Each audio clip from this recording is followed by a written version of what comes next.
Assalamualaikum warahmatullahi wabarakatuh.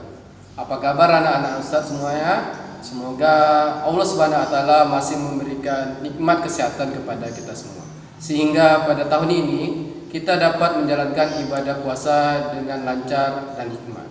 Baik anak-anak Ustadz, pada kesempatan kali ini untuk mengisi waktu Ramadan kita, Ustadz akan membawakan cerita kisah Nabi. Nah, Nabi yang akan Ustadz bawakan adalah tentang kisah Nabi Yunus alaihissalam. Untuk lebih jelasnya anak-anak Ustadz dan juga dapat mengambil hikmahnya, mari simak penjelasan Ustadz berikut ini. Kisah Nabi Yunus alaihissalam dimakan ikan paus. Kisah Nabi Yunus alaihissalam disebutkan beberapa kali di dalam Al-Quran, seperti di dalam surah As-Saffat ayat ke-139 sampai 140. Dikisahkan Nabi Yunus diutus oleh Allah Subhanahu wa taala untuk memberikan pencerahan dan juga mengembalikan akidah bangsa atau kaum Ninawa. Kaum Ninawa ini terletak di Mosul, di dekat negeri Irak. Setelah Nabi Yunus diutus oleh Allah Subhanahu wa taala, mulailah Nabi Yunus untuk mendakwahi kaum Ninawa.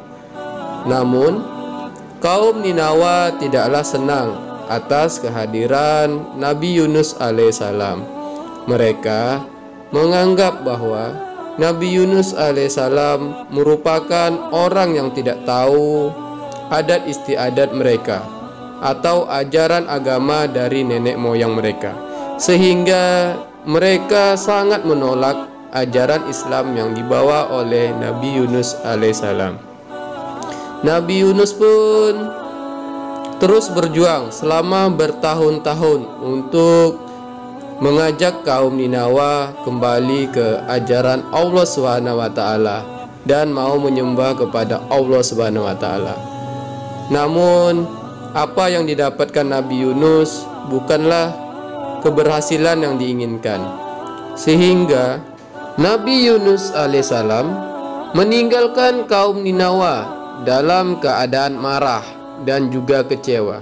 Beliau menganggap bahwa dakwahnya selama ini tidaklah berhasil, sehingga beliau memutuskan untuk meninggalkan kaum Ninawa.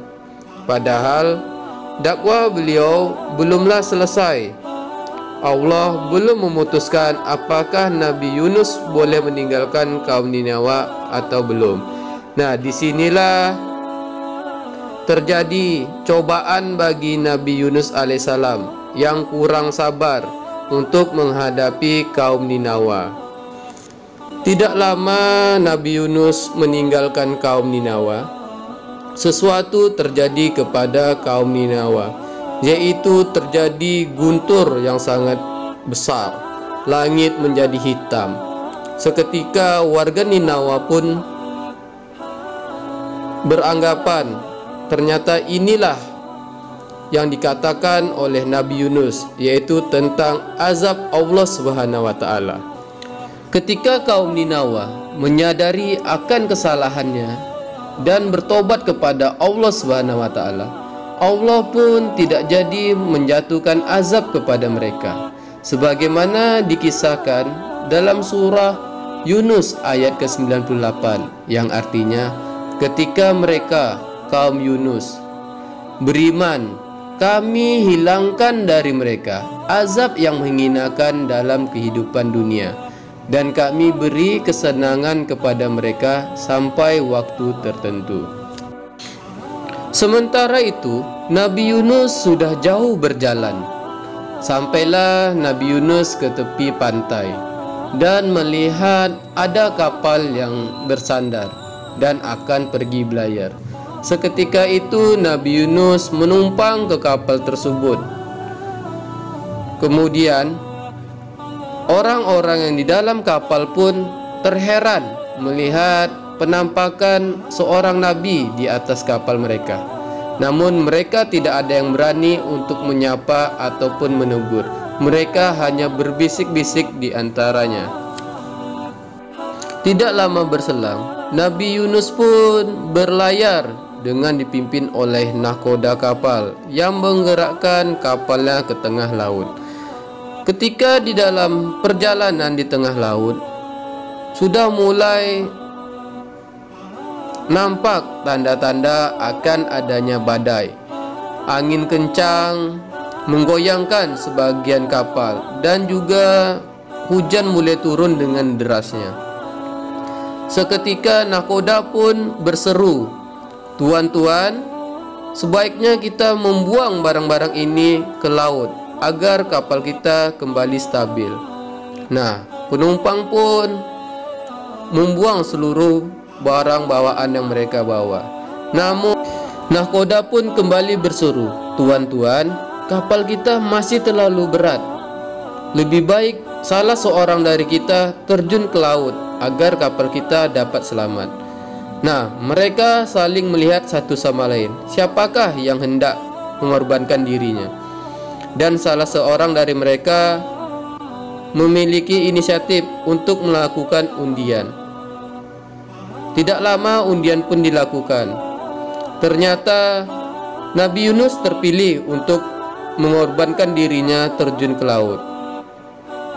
Mereka tidaklah percaya bagaimana seorang nabi bisa terpilih untuk mengorbankan dirinya.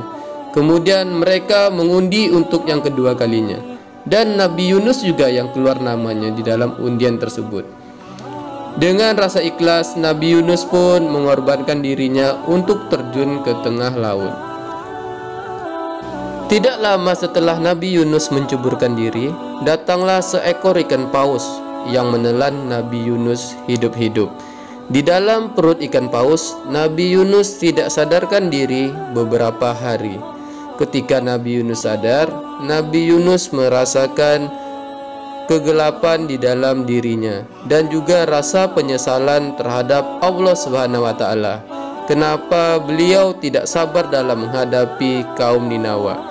Dengan segala kemampuan yang tersisa, Nabi Yunus pun berdoa kepada Allah Subhanahu wa taala sebagaimana yang dijelaskan di dalam Al-Qur'an surah An-Nabiyah ayat ke-87 yang artinya,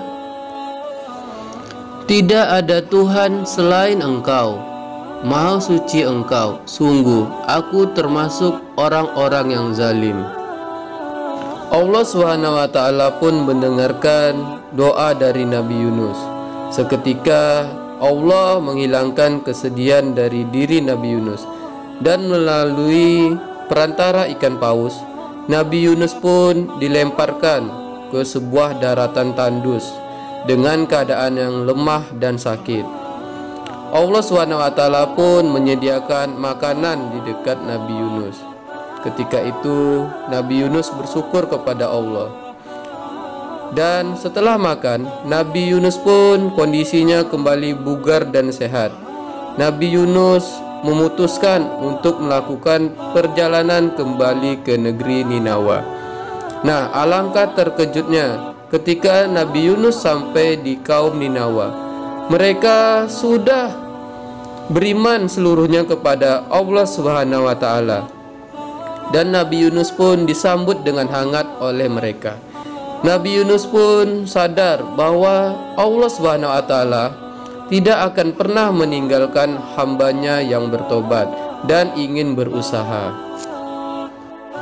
Demikian ya anak-anak Ustadz, kisah Nabi Yunus alaihissalam. Nah, dari cerita ini kita dapat mengambil hikmah yang pertama, yaitu kita harus selalu bersikap sabar dalam menghadapi segala sesuatu ataupun cobaan yang diberikan oleh Allah Subhanahu wa taala. Sesungguhnya Allah tidak akan memberikan cobaan kepada kita melebihi batas kemampuan kita. Yang kedua adalah Allah mengabulkan doa hamba-hambanya yang bersungguh-sungguh beribadah dan bersungguh-sungguh untuk bertobat dan kembali ke jalan yang benar. Wallahu a'lam bishawab. Wassalamualaikum warahmatullahi wabarakatuh.